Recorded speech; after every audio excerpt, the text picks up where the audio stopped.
O Senhor é o meu pastor. Vamos ler juntos? Amém? É pequeno.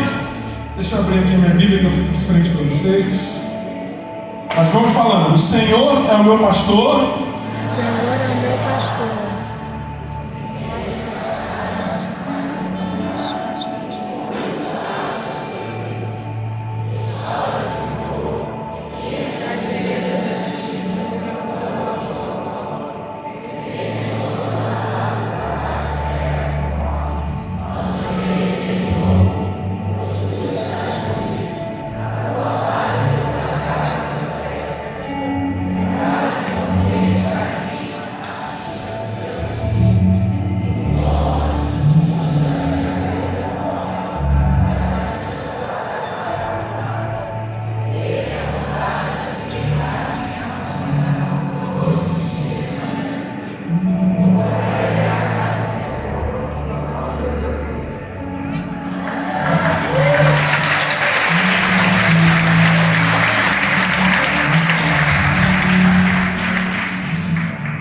Sabe,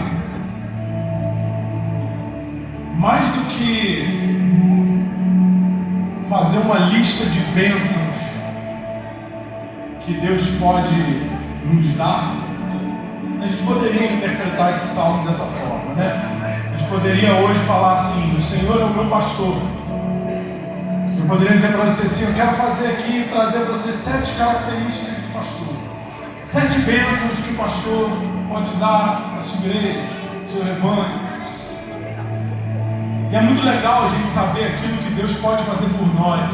Quantos aqui creem que Deus é poderoso para fazer muito mais do que tudo aquilo que nós pedimos, pensamos, imaginamos?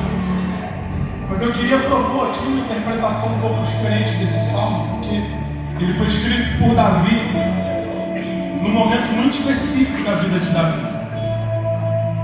Ele foi escrito por Davi já idoso, próximo do final da sua vida. Um Davi já experimentado em muitas circunstâncias, em muitas situações. E esse salmo, na verdade, ele retrata muito mais do que o que um pastor pode fazer, mas ele retrata a experiência de Davi com Deus. Se você reparar bem esse salmo ele conta momentos da vida de Davi, momentos muito específicos da vida de Davi.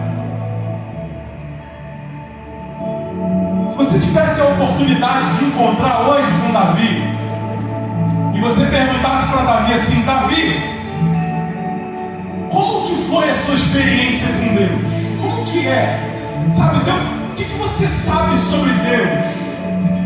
Porque a gente não define Deus, mas a gente experimenta Deus na nossa vida. Quantos aqui experimentam Deus aqui no dia a dia? Então esse salmo é como se Davi te respondesse, ele virasse para você e falasse assim: deixa eu te responder. O Senhor é meu pastor, e de nada tenho falta. Ele me faz andar em pastos verdejantes, ele me conduz em águas tranquilas. O Senhor é aquele que restaura o meu vigor. Ele, ainda que eu ande pelo vale de sombra e de morte, eu não preciso temer, porque eu sei, o Senhor é aquele que está comigo.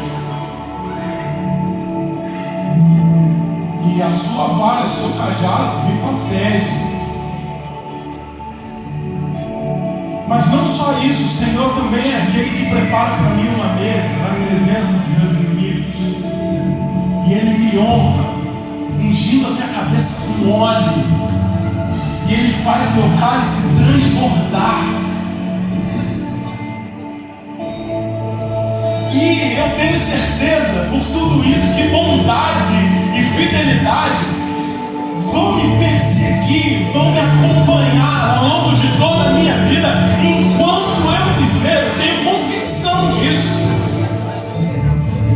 E eu voltarei à casa do Senhor enquanto eu viver. Essa é a resposta de uma experiência. Não te pareceu diferente quando você entende qual que é o sentido desse salmo? Esse salmo coloca Davi em 3 ambientes. O primeiro ambiente era os pastos verdejantes. E Davi sabia muito bem o que era pastos verdejantes. Davi era pastor de ovelhas. Davi sabia que a principal função de um pastor era conduzir as ovelhas nos melhores caminhos ao longo do deserto, para levar elas a encontrar pastagens e água.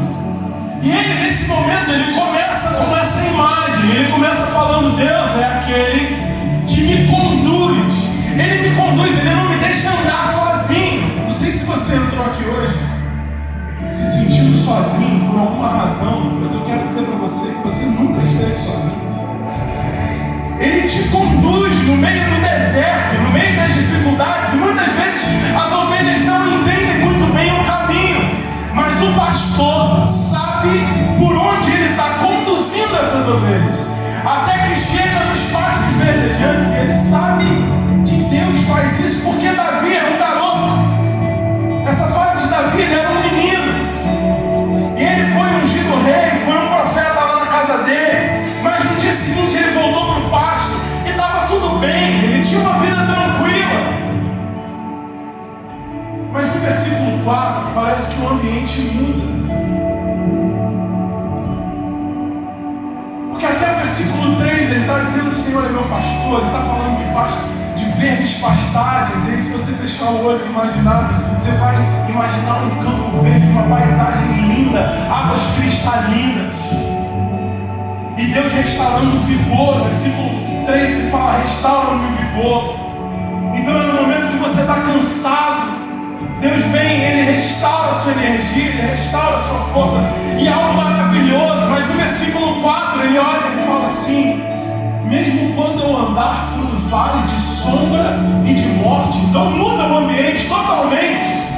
Então agora ele já está falando no vale de sombra e de morte. Se você estivesse com Davi hoje aqui e perguntasse para Davi: Davi, que vale de sombra e de morte é esse que você fala? Será que o vale de sombra e de morte é toda vez que você estava cuidando das suas ovelhas e aparecia uma ameaça? Porque a Bíblia diz que aparecia o leão e o urso para tentar pegar as ovelhas, e Davi guerreava contra o leão e guerreava contra o urso. Mas eu tenho a impressão que Davi diria para você que não é esse o momento de vale de sombra e de dor. Talvez Davi dissesse para você assim: poxa, minha vida estava tão boa, eu estava aqui cuidando das minhas ovelhas, estava tudo bem, eu sabia fazer o meu serviço, eu sabia os caminhos para guiar as minhas ovelhas pelo deserto, eu sabia onde tinha pastagem, eu sabia onde tinha água, eu sabia guerrear contra urso, eu sabia guerrear contra leão. Mas um dia eu me vi guerreando contra um gigante, eu me vi matando um gigante. E eu nunca tinha guerreado contra um gigante, mas eu me vi no meio de uma peleja, o povo estava em guerra contra os filisteus, e de repente eu mato o gigante.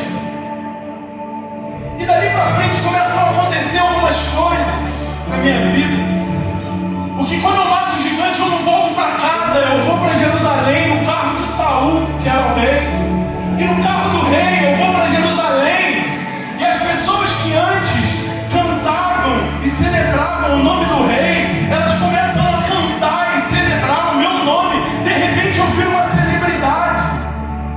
Eu não entendo muito bem tudo o que está acontecendo. Antes eu tocava minha harpa para acalmar as minhas ovelhas no campo, nos pastos verdejantes e na água cristalina, mas agora eu estou tocando a minha harpa para acalmar um rei insano que não consegue dormir. E de repente esse rei insano, ele começa a sentir inveja de mim. Teve um dia que ele até tentou me matar, ele pegou uma lança, ele tacou na minha direção, eu tive que desviar da lança. Eu desvio da lança, eu era muito amigo do filho desse rei, Jonatas. Eu vou conversar com o Jonatas, e Jonatas fala para mim assim: cara, o meu pai está doido para te matar, eu acho melhor você fugir, vai para algum lugar. E eu que estava no palácio, eu que era uma celebridade, agora eu me vejo no deserto, fugindo pelas cavernas. E começa a acontecer uma coisa muito estranha na minha vida, porque eu estou nas cavernas, começa a se juntar umas pessoas esquisitas junto comigo.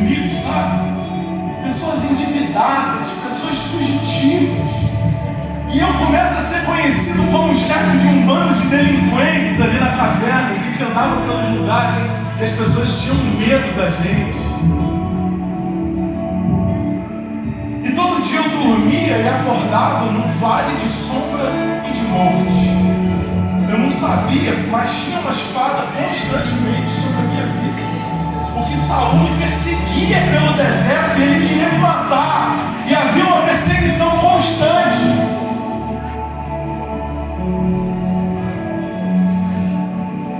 Talvez um dos piores lugares para a gente estar na nossa vida seja o vale de sombra e de morte. Eu não sei como é que você entrou aqui hoje. Talvez sonhos, talvez frustrações, talvez projetos, talvez expectativas, talvez perdas mesmo, luto. O vale de sombra e de morte é um lugar que muitas vezes causa feridas, machuca, produz cicatrizes. Mas desse versículo 4, a palavra que mais me chama a atenção é a palavra andar. Ainda que eu ande. Você sabe que o sentido mais próximo do original nessa expressão é atravessar. Ainda que eu atravesse. E o próprio Davi percebe isso, porque Salmo 30, no versículo 5, ele vai dizer: o choro pode durar o quê? Uma noite, mas a alegria vem. Então, ainda que eu atravesse pelo vale, eu não fico lá, eu atravesso. Ainda que eu atravesse o momento de dor, o momento de luto, o momento de angústia, o momento de dificuldade, eu não fico lá, porque aquele mesmo pastor que ele me guiava nos campos verdejantes, ele me conduzia a águas tranquilas, a águas cristalinas, ele está contigo. No vale de sombra e no vale de dor, você não está sozinho nesse momento. E a gente vê um outro ambiente no versículo 5. A partir do versículo 5 a gente já começa a ver um ambiente de uma mesa. Porque o mesmo Deus que estava com Davi na caverna, em algum momento ele fala assim: vem cá, Davi, agora eu quero te levar para uma mesa. E ele coloca Davi numa mesa, e de repente Davi está com uma coroa na cabeça. E ele é o rei legítimo, antes fugitivo, vivia na caverna. E agora ele é o rei e prepara uma mesa na presença dos inimigos dele.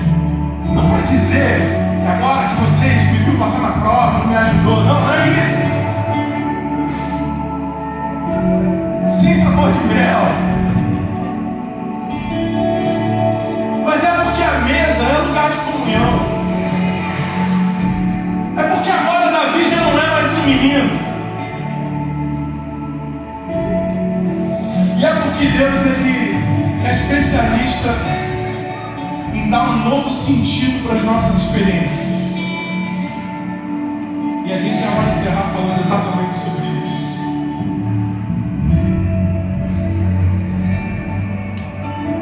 O Davi da mesa é um Davi totalmente diferente do Davi do pasto. Vocês conseguem enxergar isso? O Davi do pasto verdejante, ele vivia num mundo cor-de-rosa. O Davi no pasto verdejante, ele vivia uma experiência onde ele achava que nada ia ser capaz de abalar. Não, porque eu sou mesmo, eu sou forte, porque comigo é assim, a vida é assim, é tudo muito fácil, porque eu nunca vou passar por dificuldade. Salmo 30, versículo 6 vai dizer que Davi disse: nada vai me abalar. É Davi falando, mas é o Davi da juventude, porque no mesmo Salmo, capítulo 30, o Davi da maturidade fala assim: o choro pode durar uma noite, mas a alegria vem pela manhã. O sol volta a brilhar, querido. O sol volta a brilhar. A noite é um período muito curto de tempo. Eu não sei quais foram as frustrações que você já viveu na tua vida, mas Deus ele quer trazer um novo sentido para a tua história de hoje em diante. Deus ele é especialista em trazer sentido para a nossa história. Você sabe o que